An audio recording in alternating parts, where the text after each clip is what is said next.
Their ceiling, Brighton, Tim? Brighton's ceiling is Europe for me. I mean, God, if they ever made it into the Champions League, wow, there'd be parades. I mean, they're doing such a good job with the way they recruit their managers, their players.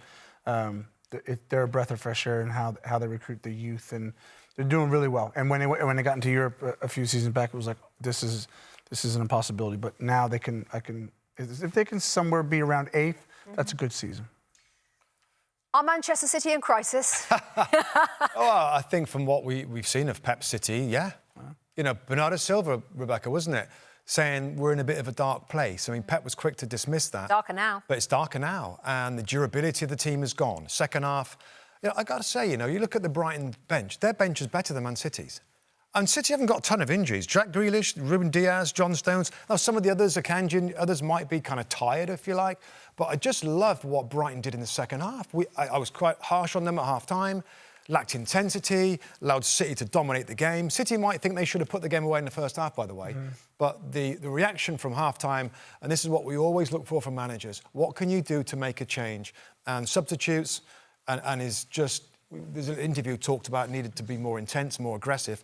That's what they were, and City were just not able to repel that. We're waiting to hear, hopefully, from Pep Guardiola, 4 straight defeats as a manager for the first ever time. What's the wobble down to for you, Tim? Yeah, I think the injuries play a big part.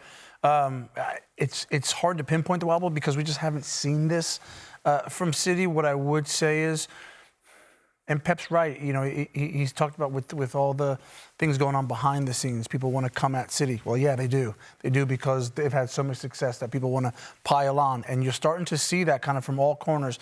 Now, there's the injuries, there's what's going on behind the scenes with the FA, and then you start to concede the goals, like what's actually happening on the pitch. We know this from covering City. It used to be like, oh, they scored, all right, game's over.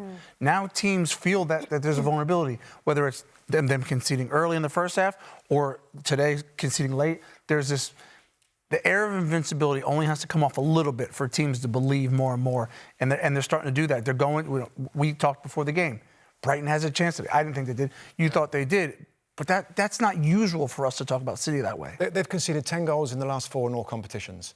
And there'll be a story out there, and there'll be plenty of pundits and viewers of this game that will say they'll come back in the second half of the season. I bet Robbie says it.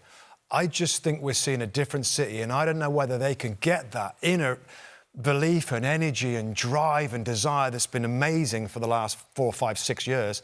I just don't know whether they can do it again this year. So there's a huge opportunity for somebody else. Absolutely right. Absolutely right. Liverpool will be, I mean, they've got a chance of going 5 points clear. That's a big deal. Hi there, I'm Rebecca Lowe, studio host of NBC's coverage of the Premier League. Don't forget to hit subscribe to watch more videos all season long. And if you want even more Premier League content, from original series to live matches, head over to Peacock.